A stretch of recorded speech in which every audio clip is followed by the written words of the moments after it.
حسنا يوزرسيف، الدور لك. ما هو تعبيرك للرؤيا؟ ليس تعبيرا يا عالي المقام، أنا سأنبئكم بتأويل رؤياكم. التأويل والتعبير، ما الفرق بينهما؟ أصل التعبير مبني على الحدس وظن المعبر، وتحققه ليس قطعيا. أما التأويل فمتجذر في الحقيقة الملكوتية للرؤية، وما أقوم بتأويله قطعي الحصول ومتحقق لا محالة، ولا سبيل للتبديل والتغيير فيه أبدا.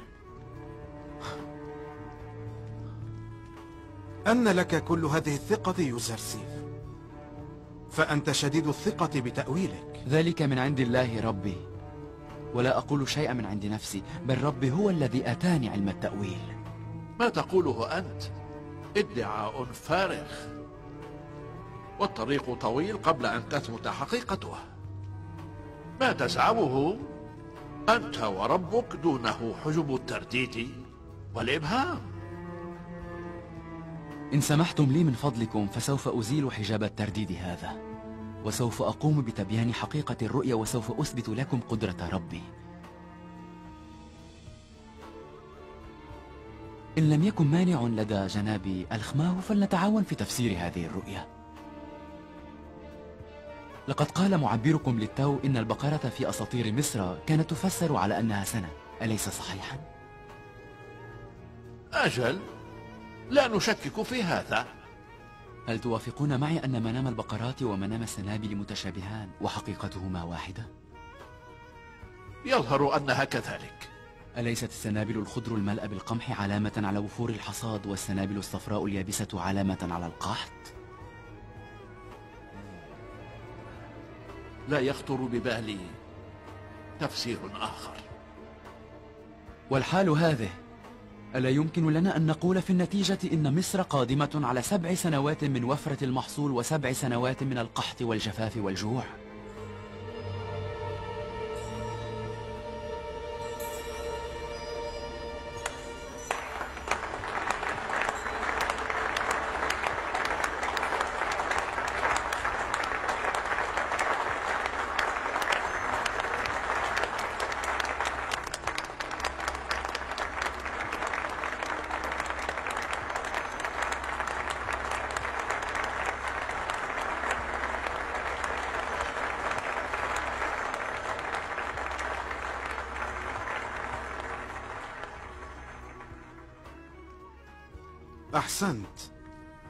أحسنت يوزرسيف، هذا أفضل التفاسير على الإطلاق وأقربها إلى منامي.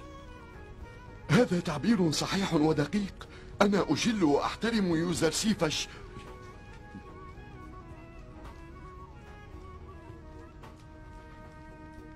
رأيت جناب الخماه؟ ألم أقل إن هؤلاء حفنة رجال مدعين لا نفع يرجى منهم، ويمكنهم أن يبنوا على تصوراتهم الواهية، فيقولوا بالحدس والظن الذي لا يغني عنهم شيئا. يظهر هذا التأويل صحيحا، أما التعبير الذي لا يكون مطابقا للواقع فيجب أن يوضع موضع التشكيك. هل سمعتم يوما أن النيل المقدس قد تخلف عن ري أرض مصر وعن سقيها أيضا؟ هذا التعبير يتناسب مع أرض السواد إلى الجنوب من مصر، ولا يتناسب مع أرض طالما تغنت بامتلاكها للنيل.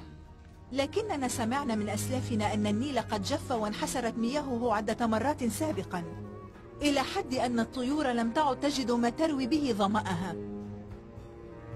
سيدي الحاكم، إن سلمنا جدلا أن تعبير يوزرسيف للرؤيا ليس صحيحا، إلا أن العقل يحكم أنه يجب إيجاد حل للحقول دون وقوع هذا المكروه. بهذا التعبير يتبين أن خطرا عظيما يتهدد مصر في المستقبل القريب. ما سبيل النجاة؟ طريق الحل سيكون في استغلال سنوات الوفرة ال7 في الزراعة، وادخار الفائض لسنوات القحط والجفاف، فينجو الناس من الكارثة.